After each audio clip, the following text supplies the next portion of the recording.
La estrategia del día es traída para ti por BloombergLinea.com. This is a choice that, yes, will harm Canadians, but beyond that, it will have real consequences for you. No es con la imposición de los aranceles como se resuelven los problemas, sino hablando y dialogando como lo hicimos, pero esto se los quiero contar. Lo hicimos así en las últimas semanas con el Departamento de Estado para atender el fenómeno de la migración. La mesa está puesta. Con una baja probabilidad de que la narrativa cambie, en menos de 24 horas, a partir del primer minuto del martes 4 de febrero, la relación de los tres socios de Norteamérica entrará a una nueva fase de la que nadie puede decir con certeza hacia dónde se dirigen y cuál será el desenlace. Es la gran pregunta que se hacen los más fieles creyentes del proyecto norteamericano, cuyo comercio trilateral se estima en 1.3 billones de dólares, y quienes se miran muy entristecidos ante lo que creían sería otra táctica más de negociación. Sin embargo, no habría por qué sorprenderse ante aquella amenaza de imponer 25% de aranceles a todo lo que México y Canadá exportan a Estados Unidos. El presidente Donald Trump regresó a la Casa Blanca mucho más agresivo, más hostil, intentando demostrar desde el día 1 en oficina a su electorado que está cumpliendo sus promesas de campaña, empezando por la migración y el combate al consumo del fentanilo, al designar a los cárteles de la droga como grupos terroristas. Dos problemáticas que enfrenta a Estados Unidos con sus pares y que ha decidido castigar por la vía comercial, aunque con un riesgo muy alto de elevar la inflación en el camino. Otra de sus promesas de campaña y que los electores no le perdonaron en las urnas a su antecesor, Joe Biden. Así que Trump cumplió su amenaza. En las últimas 48 horas, desde la tarde del sábado, y tras una larga espera sobre si se impondrían o no estas tarifas, no han dejado de llover más de una veintena de comunicados y posturas, cartas o editoriales publicadas en los diarios nacionales e internacionales, desde exsecretarios del Tesoro, economistas, congresistas, empresarios, negociadores, gobernantes, cámaras empresariales y asociaciones, lo mismo de México y Canadá, pero también de Estados Unidos, haciendo un llamado a la razón. El denominador común en sus mensajes es la advertencia de debilitar a las industrias perfectamente integradas, como la automotriz, poner en juego la competitividad de la región, un impacto negativo en los proyectos de inversión, el riesgo de desestabilizar a miles de empresas y millones de trabajadores, una pulverización de las cadenas de suministro que se han venido fortaleciendo en los últimos 30 años, el encarecimiento de los productos y el impacto a los consumidores, y más importante, el llamado de que los aranceles no solucionan los retos de inseguridad, de migración y del tráfico de sustancias ilícitas. El mundo da muestra de ya no querer tolerar las políticas de un solo hombre, del país todopoderoso. Sin embargo, ante un mandatario colérico y tras la lección que dejó el intercambio entre Colombia y Estados Unidos el fin de semana pasado, el llamado público es a conciliar y dialogar, mientras se busca calibrar internamente la manera más inteligente de contrarrestar el daño a las economías en juego. Canadá, al conocer oficialmente las reglas del juego en la imposición de aranceles del 25% a los productos y de 10% a los energéticos, sintió la traición. La cooperación entre ambos es histórica, desde la Segunda Guerra Mundial. Además, comparten la frontera internacional más larga del mundo, más de 5,000 millas con 120 puertos de entrada, por la que cada día cruzan 2.600 millones de dólares en comercio de bienes y servicios. Por eso mismo, el primer ministro Justin Trudeau eligió hablarle directamente a los ciudadanos estadounidenses la noche del sábado, al advertirles del dolor económico que causarían a partir del martes las tarifas arancelarias en su consumo diario. Además, porque anunció que vendrían los aranceles en represalia, también en 25%, a los productos fabricados en Estados Unidos por un valor de más de 100,000 millones de dólares, como la cerveza, el vino, los electrodomésticos y alimentos, además de considerar medidas adicionales a ciertos minerales. Por último, pidió a los canadienses no comprar artículos estadounidenses, apoyar a la economía local y no vacacionar en Estados Unidos. En señal de protesta, el premier de Ontario, Doug Ford, informó que la Junta de Control de Licores, que es el único mayorista de alcohol en esa provincia, retiraría las bebidas estadounidenses a partir del martes y los sacaría de su catálogo para que los minoristas y restaurantes no puedan abastecerse de esos artículos. Esto en Ontario, pero también en Quebec. Estamos hablando de las provincias más grandes de Canadá, un país que decide hacer públicos sus siguientes pasos, pero que puede alertar a Estados Unidos para seguir yendo un paso más adelante. En México, la historia es diferente. La presidenta Claudia Sheinbaum optó por no hacer una aparición pública el sábado mientras se desenvolvían las reacciones. Aunque no dejó de convocar a miembros de su gabinete y a los representantes empresariales en los últimos días a Palacio Nacional para discutir, según dice en público, el Plan México, que como sabemos se refiere a su estrategia de integración regional, aunque con amplio guiño para dar prioridad a Estados Unidos sobre China. La presidenta eligió la vía escrita para reiterar que buscan la cooperación, más no la subordinación. Aunque el asunto con México es más delicado. En el comunicado de la Casa Blanca sobre la imposición de aranceles, hay una línea en la que el gobierno estadounidense señala al gobierno mexicano de mantener una relación intolerable con las organizaciones mexicanas de narcotraficantes. Una clara razón de que las intenciones de Trump van más allá de lo económico y comercial. Sheinbaum lo consideró una calumnia y devolvió el golpe sobre la crisis de salud por el fentanilo y la venta de armas a los grupos del crimen organizado por parte de su país. Reiteró que no busca confrontación, sugirió una mesa de diálogo, pero instruyó a su secretario de Economía, Marcelo Ebrard, a implementar el Plan B, del cual dijo el domingo a través de un video que daría a conocer los detalles en su conferencia matutina y que incluirían medidas arancelarias y no arancelarias. El 70% del comercio mexicano está en juego, no solo en términos de manufactura automotriz, también en materia agroalimentaria, con los aranceles afectando más de 475,000 millones de dólares en exportaciones, que constituyen el 80% de las exportaciones de México al mundo. Según datos de la Comisión Nacional Agropecuaria, estamos hablando de frutas y hortalizas, de las que más del 50% del consumo estadounidense, de aguacates, tomates, chiles y berries, proviene de México. Cárnicos. México exporta más de 1.500 millones de dólares en carne de res y cerdo. Bebidas, ni se diga. La cerveza y el tequila representan exportaciones por más de 8,000 millones de dólares, siendo Estados Unidos el principal destino. Menos de 24 horas para la aplicación de los aranceles. Posiblemente algunas empresas, previendo el golpe, se protegieron desde antes e hicieron envíos adicionales a Estados Unidos para amortiguar el impacto inicial. Sin embargo, hay una ventana de oportunidad para negociar en las últimas horas, y con Trump todo puede cambiar muy rápido. La tarde del domingo, el presidente de Estados Unidos dijo que planea sostener este lunes conversaciones con México y Canadá, sin especificar con quién. Quizá la presión conjunta surta efecto y pueda haber aún una vía para, incluso en el último minuto, voltear el reloj de arena. La voz. La pregunta sobre la mesa es: ¿un arancel del 25% haría imposible sostener el Tratado México-Estados Unidos y Canadá? ¿Vale la pena entonces la revisión? ¿O estamos entrando ya a una fase de renegociación?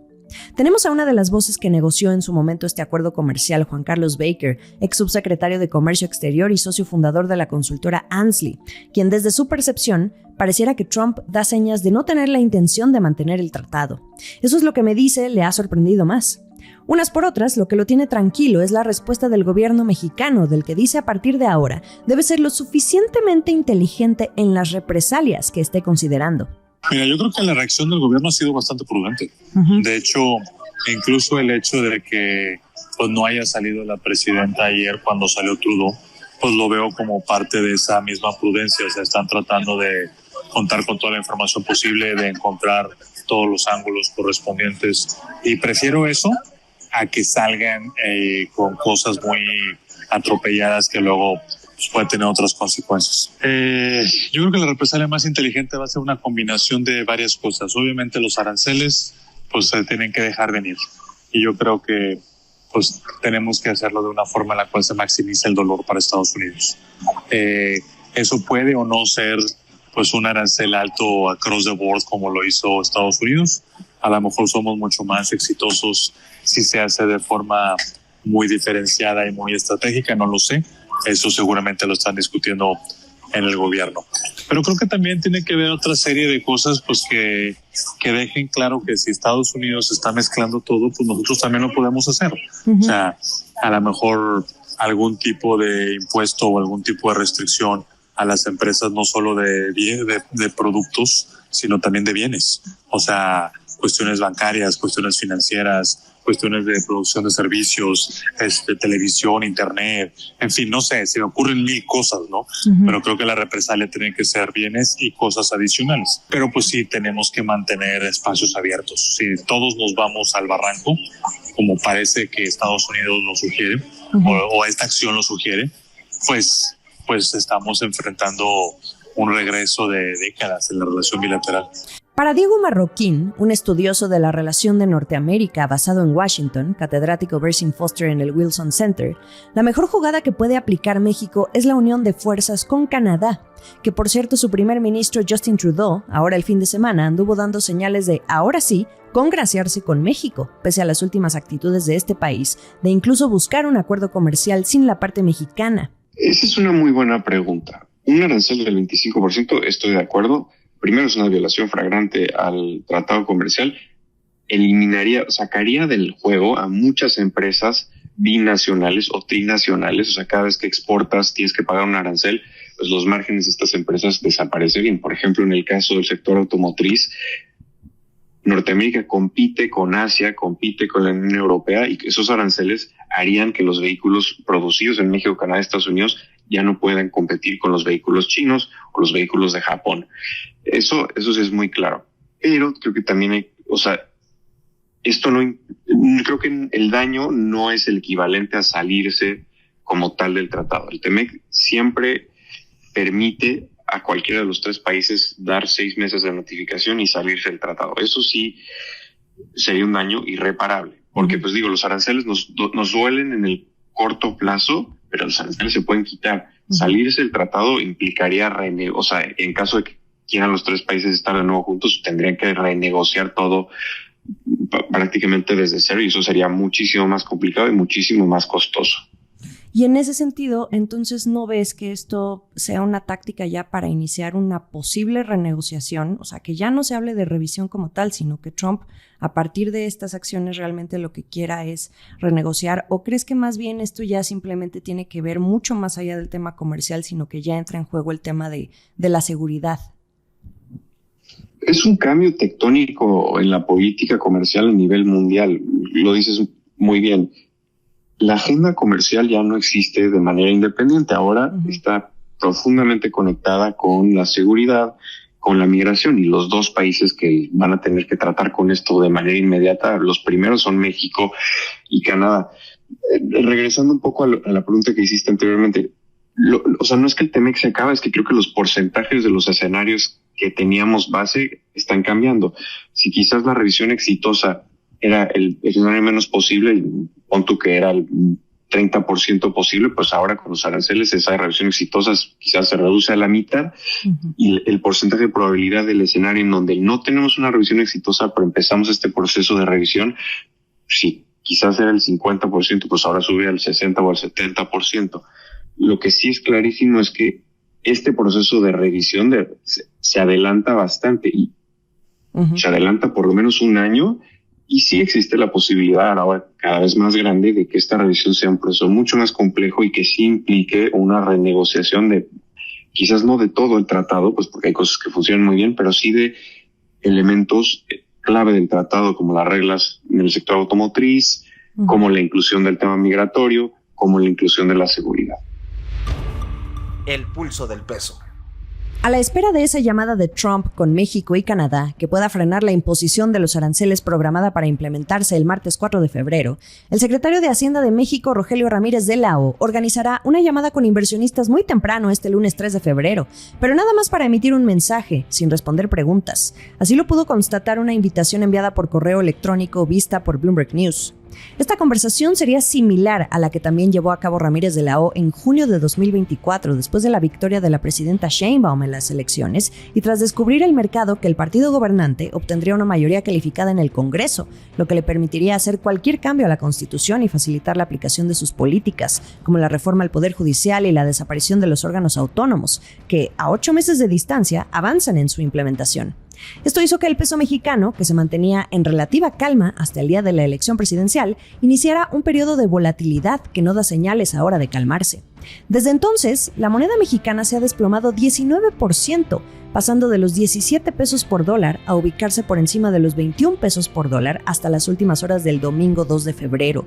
El movimiento del peso, pese a que no interrumpe en ningún momento su cotización, era ampliamente esperado a la apertura de los mercados asiáticos la tarde del domingo, siendo que el año pasado además fue uno de los protagonistas del carry trade, que significa comprar una moneda con baja tasa de interés para invertirla en otra a tasas más altas.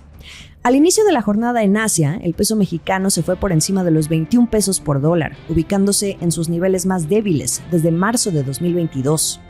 Los inversionistas ahora están recurriendo al esperado recorte de tasas de Banco de México, una decisión que podría deteriorar aún más la moneda. Y aquí quiero destacar un apunte de BBVA Research en un reporte que compartió el sábado tras confirmarse los aranceles. El equipo de análisis, encabezado por Carlos Serrano, advierte que el tipo de cambio mostrará una alta volatilidad hasta en tanto no quede claro cuál será el equilibrio en el tema arancelario.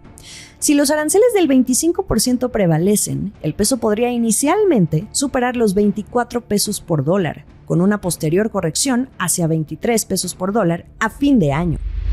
El último sorbo. ¿Y cómo decidirá Banco de México la tasa de interés ante los aranceles de Trump, considerando que no tenía ninguna intención de interrumpir su ciclo de recortes? El panorama puede cambiar muy rápido esta semana y la Junta de Gobierno del Banco Central se reunirá este miércoles para comunicar el anuncio el jueves. El economista en jefe de JP Morgan, Gabriel Lozano, quien fue considerado el mejor pronosticador de 2024, apuntó en su más reciente reporte que vendría otro recorte, solo que en doble dosis, 50 puntos base, mientras que el consenso de economistas encuestados por Citi en su más reciente sondeo del 21 de enero apuntan a un recorte de solo 25 puntos. La pregunta es si a partir de lo sucedido este fin de semana habrá un cambio en la decisión. Será un anuncio de política monetaria muy esperado e interesante. Mientras tanto, quizá esperemos una que otra actualización de pronósticos. Por ejemplo, BBVA, que era de los que esperaba la doble dosis, escribió el sábado que si el escenario de los aranceles se mantiene, entonces Banxico se mantendría temporalmente al margen antes de reanudar los recortes de tasas hasta finales del tercer trimestre. La debilidad de la demanda compensaría parte de la transmisión sobre la inflación y Banxico comenzaría a reducir las tasas después de una pausa relativamente breve bajo una perspectiva favorable de inflación y un deterioro rápido del crecimiento económico. Tremenda semana la que se viene. Por cierto, si quieren consultar el desempeño del tipo de cambio en tiempo real, les invito a visitar bloomberglinea.com. Les dejo el link en la descripción del episodio porque ahí lo tendremos todo el día. Lo mejor de la información económica y de negocios está ahí, pero también aquí en La Estrategia del Día. Estamos en Twitter, @laestrategiamx. En Instagram me encuentran como @JimenaBusiness. Y en YouTube los episodios completos en video. Esta fue La Estrategia del Día, escrito y narrado por Jimena Tolama, producido por Arturo Luna y Daniel Hernández. Que tengas un día muy productivo.